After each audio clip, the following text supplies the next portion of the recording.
దశరథ్ గారు ఏమండి మీ ఊరు మా ఊరు నుంచి వచ్చారు మీ కబుర్లు వింటానికి చాలా నుంచి రావాలనుకుంటుంటే మీరే చెప్పాలండి ఛానల్కి వచ్చారు. మాకేముందని మా పల్లెటూరు బాగుంటాయండి చిట్టి ఏముంటాయి. మా పల్లెటూరులో మేము చిన్నప్పుడు శివాలయం ఉండేది. అటు చుట్టూ చేను పక్కన అట్టహాసం మా వాతావరణం అసలు ఎంత హాయిగా ఉండేదో. అవునండి చిన్నప్పుడు బాగుండేవాళ్ళం అండి. పొలాలు ఫ్రెండ్స్ పెద్దోళ్ళు అమ్మమ్మలో బాగుండేవాళ్ళు. బాగుండేది. ఇప్పుడు పరిస్థితులు ఏమో తారుమారుగా ఉన్నాయి. అప్పుడు ఎంత ఆనందం అనిపించామో ఇప్పుడు అంత పరిస్థితులు విషమంగా అయిపోతుంది. అవునండి అనారోగ్యాలు చుట్టాల దగ్గరికి వెళ్ళలేకపోతున్నాం, రాలేకపోతున్నాం. బస్సులు ఎక్కి దిగి చావలేక ఎక్కడెక్కడ విరమించుకోవాల్సి వస్తుంది ప్రయాణాలు. ఎవరింట్లో వాళ్ళే. మంచి మాటలు లేవు, కబుర్లు లేవు. మన చిన్నప్పుడు మాటలు లేవు, చిన్నప్పుడు కబుర్లు లేవు.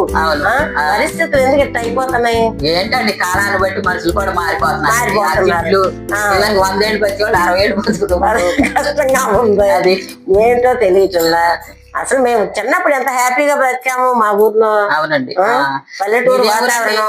అదండి వేమవరం. మా ఆడపడి చూడమ్మని ఇచ్చారండి ఆ ఊరు. గుంటూరు మత్తగారితే మా ఇంటి పేరు ఎలువలోళ్ళు.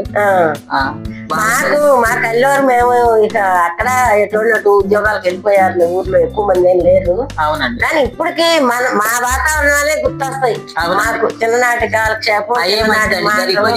ఇప్పుడు మేము చిన్నప్పుడు ఉలవచారు కాసుకుని అందరూ కూర్చునే వాళ్ళం, తినేవాళ్ళం. చింతకాయ పచ్చడి చేసుకుని తినేవాళ్ళం. అవన్నీ నా తాటి బూరెలు, పునుగులు. చెట్టు పళ్ళ చెట్టే ఒకటి ఉండేది మాకు. మా నాన్న ఎప్పుడు కావాలంటే అప్పుడు ఎక్కి తీసేవాడు. ఇంత కాయలు తీసి కింద పడేసేవాడు. పేసలు తీసి ముచ్చికిల్లో పెట్టి ఎంతంత కుడువులు. ఆ తిండి ఆ బలంతో ఇప్పుడు దాకా నెట్టాము. ఇప్పుడేమున్నాయి మనకి? అవునండి మేము పొలాలు వెళ్తేనండి నాట్లకి గోడుపులకి వెళ్తే ఆ వరిక చేలల్లో నీళ్లు ఆ నీళ్ళలో మట్ట పుడుసులు ఈతలో నేను పక్క పట్టుకొచ్చేవాడు అండి. వండుకునే వాళ్ళు అసలు ఎంత బాగుండేది. మన వాళ్ళు ఏటలకు వచ్చేవాళ్ళు వారానికి ఒకసారి. మాకు వ్యాపారంలో కాలువలో వలలేసి మామూలు పెట్టేసేవాళ్ళు.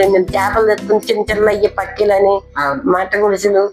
బొమ్మిడాయిలు వచ్చాయి బాగా. అసలు బొమ్మిడాయి చూసి ఎన్ని సంవత్సరాలు అయిందో. అవునండి మా ఊళ్ళో